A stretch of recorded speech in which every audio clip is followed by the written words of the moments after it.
Hello friends, welcome to another video from TechZoom and I'm Tushar here to bother you again. Today we are going to see a burst mode app which allows capturing photos using high speed burst mode or also allows to create a time-lapse photo sequence. It works on older phones like iPhone 3GS and to newer to iPhone 6, and it also works on iOS 6 and above. However, the app is not fully upgraded to the iOS 8 standards. Now let's go ahead and dig deeper into the app. The Burst Mode app is available on the iTunes Store for free. So let's go to the App Store and jump to the search tab and type in Burst Mode.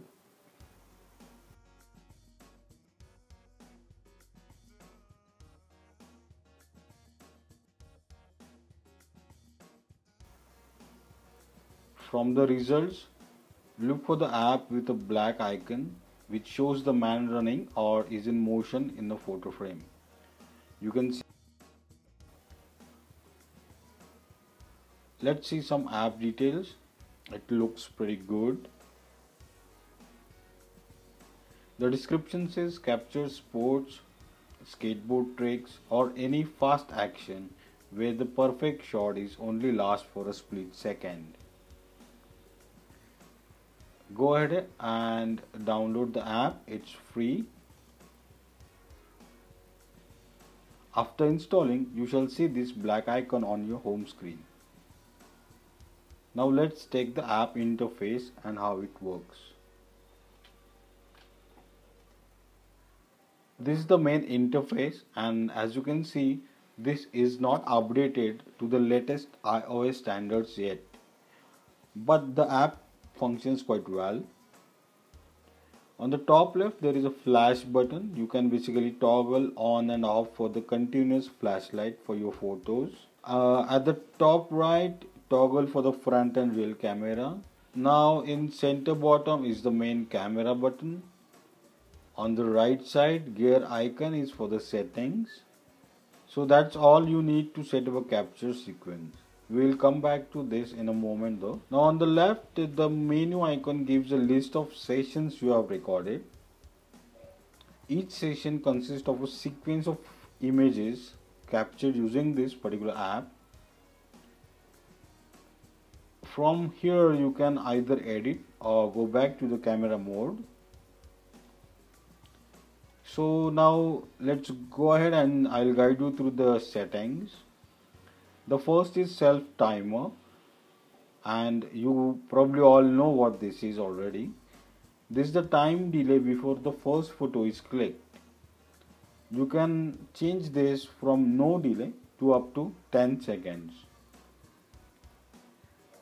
Then comes the picture size. Here you decide what resolution of photos you would want to capture.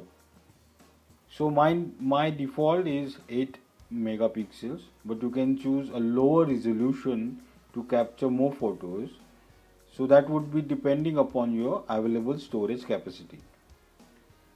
If you are only looking to make a video file out of these pictures, you can simply select the HD 1080 or 720 mode. Next, picture count. You can select the number of photos you want to capture. Now I have selected 1000 photos, but you can choose a lower number for high speed burst mode, where you actually want to pick up just a couple of great photos and print them, or you can use the higher number if you need a time-lapse sequence that you will actually use for a video. Now the delay between the pictures. Now this is an important setting. This is what decides how fast you want to capture your photos. Again, if you're looking for a high speed burst mode, choose between no delay to 2 seconds. This is when you want to pick up just a couple of great looking pictures, or use anything between 5 seconds to 5 minutes for a time lapse sequence.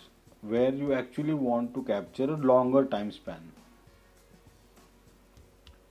So for 1000 photographs after every 5 seconds, which means you actually capture a time span of 5000 seconds.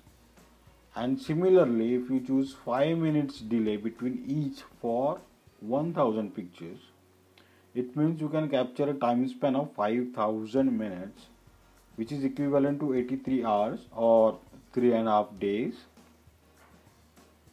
But of course, you need to ensure your phone battery stays for that long, or you will actually have to have your device always connected to the power source, right?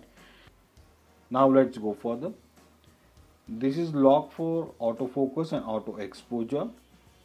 I keep this on the lock because I don't want to mess with every picture. You may want to change this depending upon the action sequence you want to capture.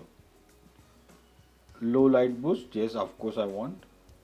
Composition grid shows a grid overlay for framing. You can use this if you want to. Then volume shutter. I keep this off to avoid multiple shutter sound. It becomes irritating sometimes, but you can keep this if you like it. Then at the bottom there are two buttons for instructions and support. So now after the setup, let's capture. You can see a number of photos taken every zero point 0.5 second. You can keep this in portrait or landscape mode. The reason you can't see anything is because the screen is capturing the screen capture is conflicting with the camera display. So you can just pretty ignore that part at the moment. You will anyway see the pictures when it's done. But this won't happen in your case. Basically this is only happening while I'm screen capturing. When you are done with photos, go to menu icon for recording sessions. You can see multiple groups, and the one I shot before this video and the one we just captured. Tap on it and you see a full list.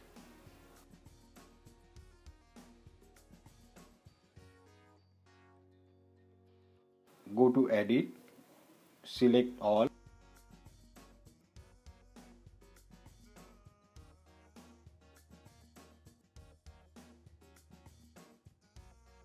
and create photo sequence, or save all these photos on the camera roll.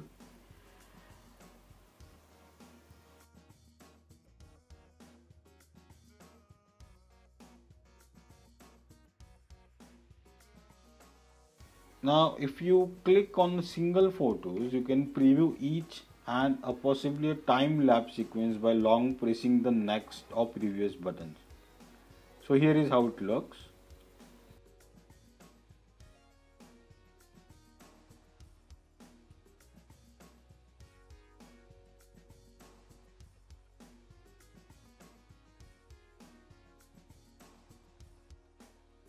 Now during the preview, you can also get rid of unwanted photos.